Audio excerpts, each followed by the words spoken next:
Newly released 911 transcripts and video evidence are shedding intense light on the moments following the January 7th ICE shooting in Minneapolis that left 37-year-old Renee Nicole Good dead, a case that has sparked protests, political pushback, and scrutiny of federal immigration enforcement tactics.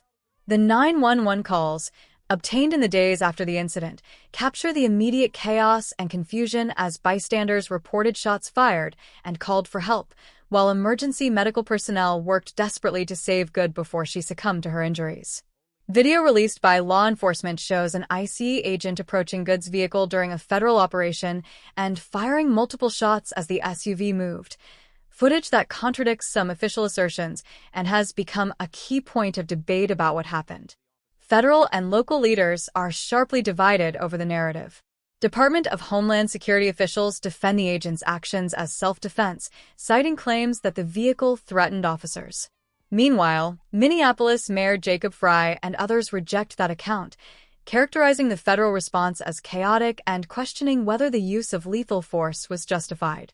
The Minnesota Bureau of Criminal Apprehension was initially involved in the probe, but federal authorities shifted the investigation entirely to the FBI, a move that has frustrated local officials seeking transparency and independent review of the evidence.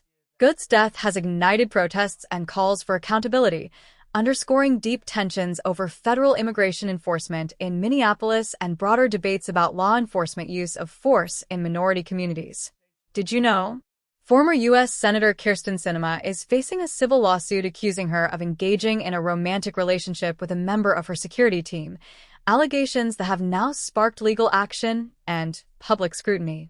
The suit was filed by Heather Amell, the ex-wife of Matthew Amell, a retired Army veteran who served on Sinema's personal security detail while she was in office.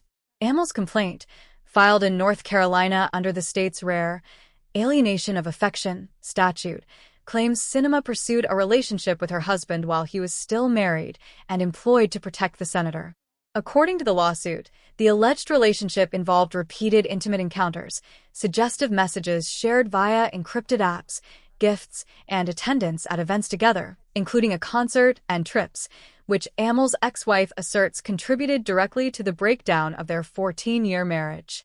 The complaint also includes claims that Sinema encouraged Amell to engage in a psychedelic experience and later paid for treatment, and that the couple's interactions blurred professional boundaries while she was a sitting senator.